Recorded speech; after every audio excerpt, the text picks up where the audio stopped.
5th. Could you take roll call, please, Kyle? Yes.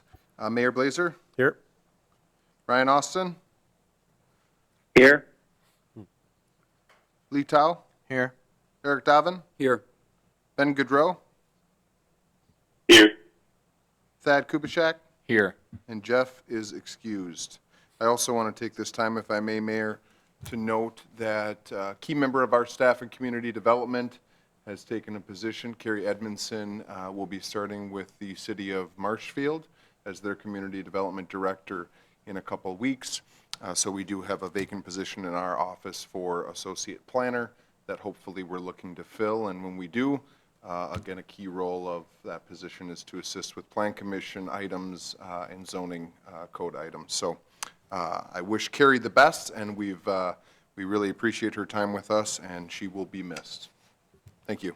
That she will be. All right, we're on to item 1, which is approval of the reports from the January 8th, 2024 Plan Commission meeting. What are your wishes? So moved. Second. We have a motion and a second for approval. Any additional corrections or anything? Can you Okay. confirm? I'm sorry, Mayor. It was Thad and Eric. Thank you. Okay, seeing nothing else, please cast your ballot, or please signify by saying. How about let's say everybody in favor say aye. Aye. Aye. God, I couldn't even. Ugh, I had a roll call voting on my mind. I couldn't think of the voice vote. Okay, we're on to item 2. Hopefully we can get through this. 24-00028, Matt Burrow. Public hearing and action on a request for a zoning amendment, map amendment to rezone a portion of the parcel located at 1501 24th Street South, parcel ID 3409200, from mixed residential R2 to district to general commercial B2 district. I guess we will have Mr. Kern introduce the item again, and we'll hold a public hearing, and then Plan Commission members can weigh in. Many of you should be familiar with this item at this point. It's about the third month that it's in front of you. The first time the applicant made a request to rezone it to manufacturing, it wasn't consistent with the comprehensive plan. However, at that meeting, staff was directed to perform a different zoning ordinance amendment, which happened in January. I'm sorry, in an amendment to the code, the zoning code, to allow for storage in the B2 district. So that zoning code text amendment occurred in January, which allowed the applicant to come back this month to request a rezoning of the property as requested, and then a subsequent conditional use permit, which is item 3 on the agenda. So with regards to this item, it's the same contextual area, which is about 9.9 acres. It's currently zoned R2 mixed residential, and they're requesting a B2 zoning classification. With the recent text amendment, storage or personal storage, kind of mini warehousing, is allowed via conditional use if this property is rezoned to B2. So again, they are requesting that B2 zoning. It is consistent with the city's comprehensive plan. I think this area was previously thought to be another big box retail area with kind of the fade of those big box retailers. Emmanuel Lutheran purchased this, held onto it to some time, and is constructing a church and event space to the south. So I think the B2 zoning would be consistent with the surrounding properties, as well as the use, when we get to that point, is also fitting for this area. We performed a thorough review with regard to properties surrounding the site and uses which vary, but again, the B2 is consistent with zoning to the west. I also want to note that the lot is going to get split again. Right now, when Emmanuel was approved, they split the lot once and took some area. The applicant is also requesting to split what would be lot 2 again to carve out the 9 acres for the storage, and then a remaining, I think it's 13 or so, for single-family uses in the future. So if the approval happens tonight, that CSM, that lot split would occur. So with that, we are recommending approval of the rezoning, again, because we have found it to be consistent with the area and the city's comp plan. Thank you. Thank you. It's 4:09 PM. We will open a public hearing. I will call 3 times for anybody wishing to speak in favor of the request. I'll call a second time. Does anybody wish to speak in favor of the request? Go ahead, sir. Is the green light on the bottom? There you go, push. Is that better? Yes, thank you. Okay. I'm one of Matt's partners. I was here in, Yep. I think it was November. So if you guys have any questions, more than welcome to ask, but I just wanted to reintroduce myself. So that is all. Thank you. Thank you. And for a third final time, does anybody wish to speak in favor of the request?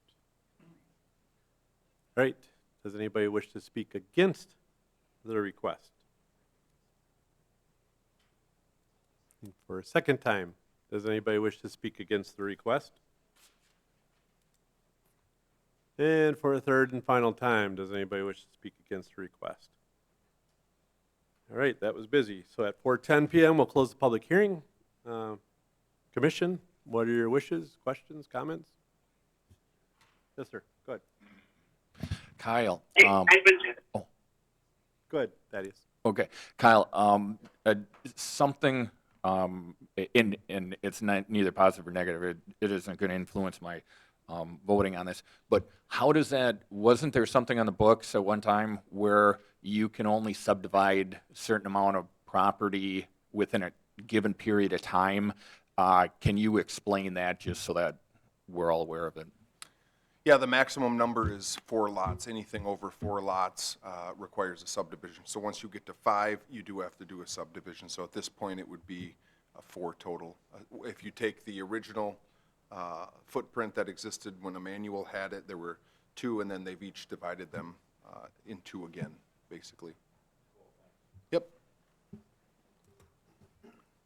Did someone on online have any questions or comments?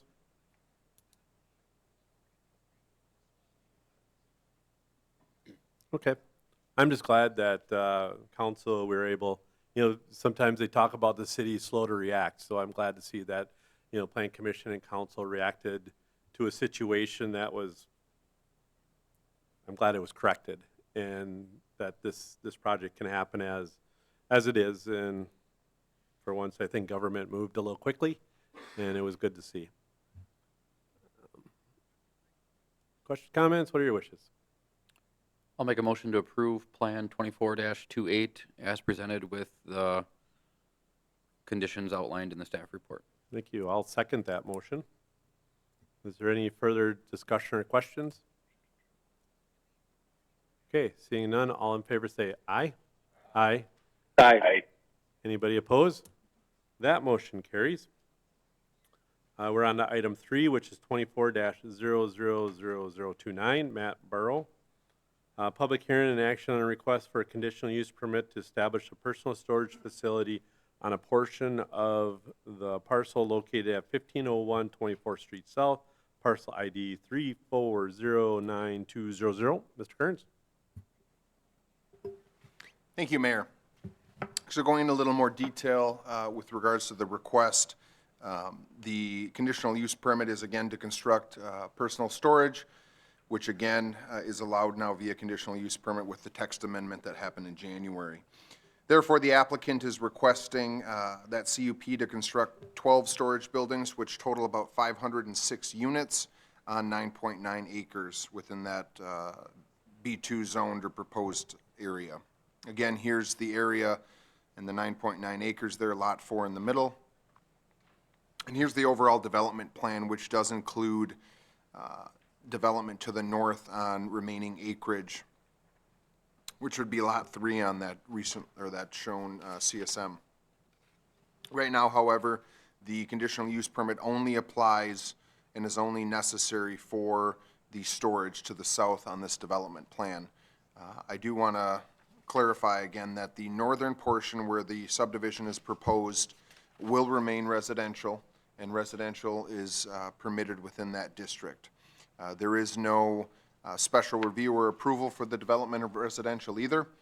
So if they do conduct something like this, or pursue the residential component, about the only thing that would come back to Plan Commission would be dedication of right-of-way and any other sort of unique kind of service agreement or cluster development perhaps if they want to increase density on the site. So again, focusing in on the southern portion of the development plan here with the storage unit shown, the site does have good access. They've identified stormwater on site. They're showing several woodlands to remain to act as a buffer to the church use to the south, as well as to the residences to the north, and a buffer along 24th Street South. And we do feel, as staff, that it would create that buffer. It would sit well within this area. Typically with storage, patrons access the site infrequently during normal business hours, and so traffic is fairly minimal. Furthermore, again, when looking at the surrounding uses, I think the road can accommodate the traffic that would be created here. There isn't, increases in lighting or sound or noise either that I think would be detrimental to the surrounding homes. So again, we feel as though this is a fitting use. One thing I would note is that this is a very preliminary development plan, and while we can approve the conditional use permit with this plan, I think we have enough detail here. They would have to come back before Plan Commission for site plan review when they have additional items such as a landscaping plan, a lighting plan, a site plan that identifies setbacks, that identifies a little more detail than what we have on this plan. Nonetheless, I think from a use standpoint, we do have enough, and therefore we would recommend approval of the request with the conditions outlined in the staff report. Thank you. Thank you, Mr. Kearns. We'll do the same process again. It is 4:16. I'll open a public hearing. I'll call 3 times. Does anybody wish to speak in favor of the request? For a second time, does anybody wish to speak in favor of the request? Third and final time, anybody wish to speak in favor? All right, for a first time, does anybody wish to speak against the request? For a second time, does anybody wish to speak against the request?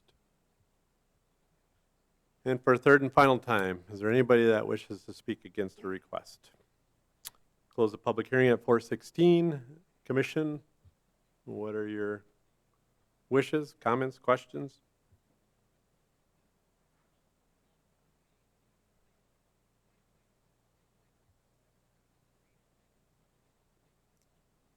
I guess seeing none, I'll get the motion rolling. I'll make a motion to approve the request for the conditional use permit to establish the storage facility on portion of parcel ID 3400920. And is there a second? We have a second by, I'll second. okay, we've got some seconds. And any further questions or comments? Okay, seeing none, all in favor say aye. Shane, who did you want to give that second Aye. to? I think Lee was first. Okay, Lee, all right. Sorry about that. All in favor say aye. Aye. Aye. Anybody opposed? That motion carries. Thank you very much. We're on to item 4, which is a request from Ramsden Construction for a Rapids Rediscovered grant to construct a duplex at 4250 14th Place South, parcel ID 3414482.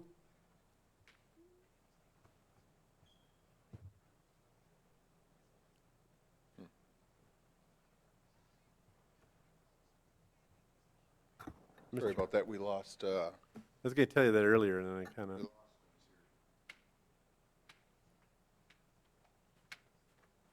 Happens to me on some days. says I'm still sharing my screen, so bear with me for a moment.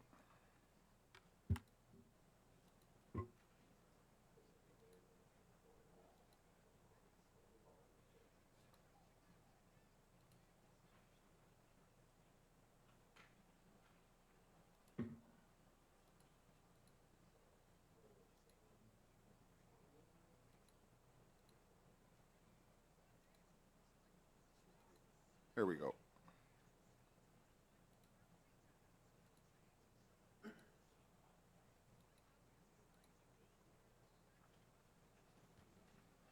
Okay, we're back up here.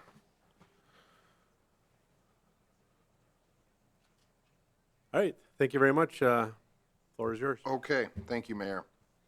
So this is the second time we've had a request like this, which is for Rapids Rediscovered funds.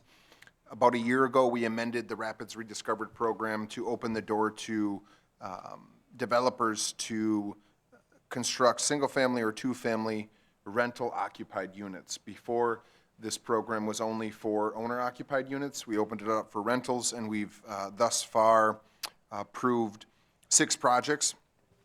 We would have funds to do 1 or 2 more Rapids Rediscovered grants. And so this item is before you for another duplex, which would be a renter-occupied development. It's located on 14th Place South, which is zoned R2. Duplexes are a permitted use within that district. Total size of the duplex is about 2,300 square feet with 2 attached double garages. The max award for a new construction for this program is $5,000, so that's what the applicant is requesting. Plan Commission makes a recommendation to council in this instance. From a development standpoint, they do meet the criteria, the minimum criteria for the development of the structure in terms of the size, the bedrooms, the garages, things of that nature. A full zoning review is not done at this stage. It's more so looking at the building, the exterior, and so forth. Here's some renderings. Again, it's a fairly large duplex. Some of the basement is finished as well, and a good amount of square footage on the first floor. And then, as you can see, there's 2 garages for each, as I've noted. Here's an internal layout here. All this was included within your packet. So in reviewing the program, if the applicant meets all the development criteria, it's not necessarily grounds for approval. So in this instance, there is an intent for the program, and the intent for this program was to trigger development in existing neighborhoods. Thinking about those older neighborhoods that have older homes that are dilapidated, or perhaps have homes that have been demolished because of the age of the homes and lack of maintenance of homes. And this was to revitalize some of those infill older neighborhoods, this program, right? To remove blight, to be a catalyst to additional development within some of those neighborhoods. Unfortunately, the request you have before you on 14th Place is not in one of those neighborhoods. It's in a relatively new subdivision, in the Rosewood subdivision, where homes started to be constructed in the early 2000s and really took off, from 2012 to about 2016. And now there are just a few remaining parcels within that subdivision. I'll also note that when that subdivision occurred, there were agreements between the 2 developers that participated, one of which is the individual requesting these funds, as well as the city to provide some in-kind assistance for designing the roads and also constructing those roads. And so there was some incentive provided up front for this new subdivision. With that being said, we don't necessarily think that this fits the intent of the program, this specific request, because of the neighborhood that it's in, because it won't lead to catalytic revitalization in the neighborhood, and therefore we are requesting denial for that purpose. That's all I have. Thank you. Kyle, I have, and now my understanding is that the program changed a little bit to, like you alluded to kind of get the funds distributed, but I thought originally the intent was more in reimbursing the cost of a lot, that if someone paid for the lot or paid to get rid of a house, or what would you call it, raising the house, and then, so I guess, was there an intent I'm sorry, was there an intent change? Because again, if I remember correctly, when it was first introduced, it was for someone purchasing a lot or the reimbursement of the actual cost of that lot or real estate or whatever with that. Did something change, or am I wrong, or? The original intent of the program in 2018 was twofold. There were $2 amounts that an individual could apply for. A $10,000 amount was if an individual purchased a dilapidated structure and their intent was to demolish that structure and rebuild. That $10,000 amount was greater because of the demolition costs associated with the project. The second was someone could apply for $5,000 if they had a vacant lot that didn't need building demolition. But again, there were specific standards that they had to be owner occupied, and we probably had interest from a dozen individuals, and they weren't willing to make the investment in the neighborhood and weren't interested in living in the, or maybe they were only interested in living in one side and renting the other side if it was a duplex. And so that program existed for 3 years, and nobody applied for the program under those parameters. So it was about a year ago when I brought back this amendment to open it up, to get the dollars out, to spark some development. And you can recall we approved 5 off of Spring Street and 3rd and 4th Street, and then 1 on Gardner as well.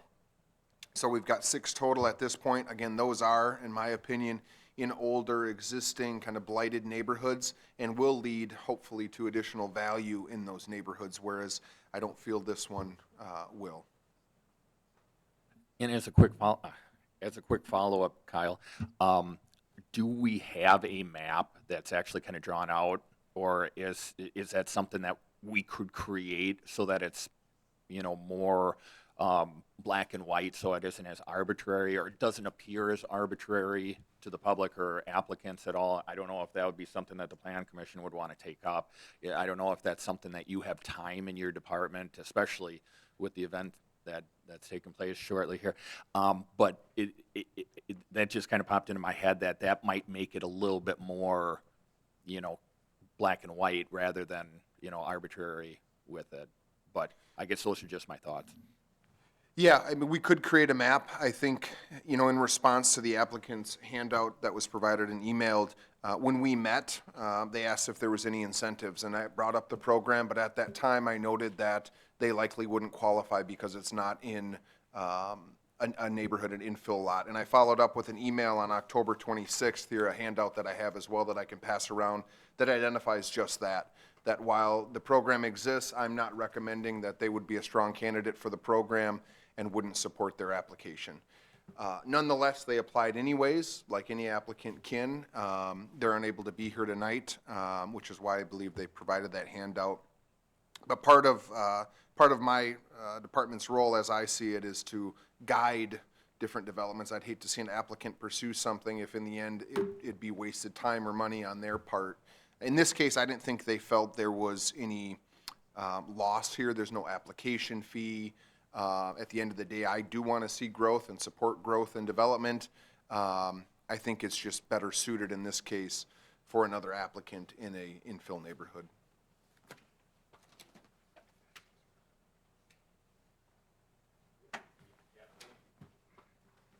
How much money is left in that fund? I think we had about 38,000. We've loaned 6, so we've loaned 30,000 at this point. So again, we could for sure do at least one more, if not 2, with some additional funds. Thank you. Good. I got a follow-up question, Kyle, that if someone, hypothetically, if someone bought it, and when you said Gardner, I'm familiar with the west side over there. That was kind of my paper out way back in the day, and I know exactly what lot that got developed.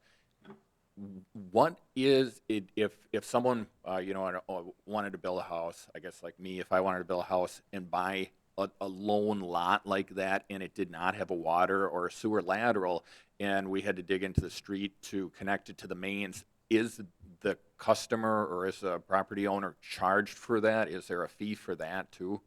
So I guess that would be kind of something that, someone would take into consideration. And like you alluded to, with this property is that there's kind of water and sewer and developed road already.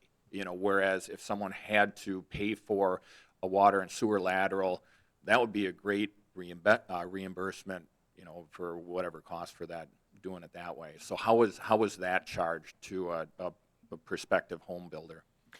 So I think some of the incentive to developing on an infill lot, in the event there's a fire or a demolition, is there will be aging infrastructure. And a lot of times, if you develop in, for example, Rosewood that already has stubbed in utilities, a builder may not have to pay that cost. Whereas on an infill lot, correct, you might have to cover the costs for new utilities to serve the development. And that's where I think the $5,000 can be that incentive to hopefully tip the edge for a developer who's looking at an existing lot of record. The other thing we've recognized in our zoning code is a lot of those existing lots are too small, and so we have different mechanisms in the zoning code, such as setback averaging, where we can apply a new setback to allow for a larger buildable area on that smaller lot, right? So hopefully to entice development and get higher value development on those smaller existing lots of record.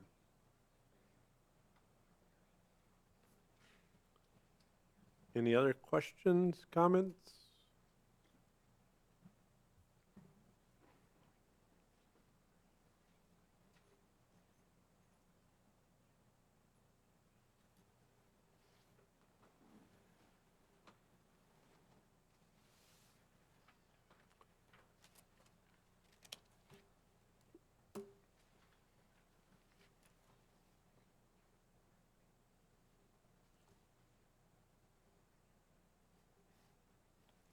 I guess in the interest of making a positive motion, I'll make a motion that we approve the request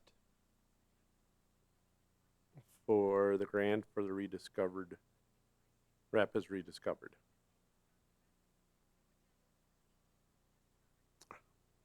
Did I say that right? I'll make a request to approve the application for the Rapids Rediscovered. It should be in the positive. Okay. I'll withdraw mine.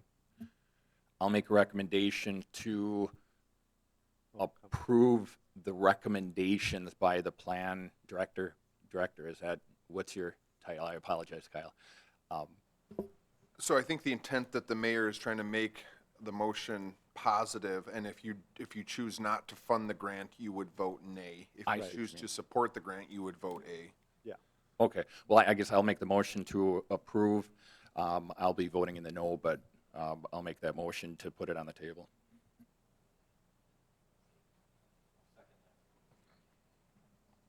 Okay. Got a motion and a second. Everybody clear on it? Okay. So all in favor say aye. And those who oppose say nay. Nay. Nay. Thank you very much. We have item 5, which is adjournment. What are your wishes? So moved. We have a motion by Thad. We have a second by Eric. All in favor say aye. Aye. Anybody? Aye. Thank you very much for everybody, and see you next month.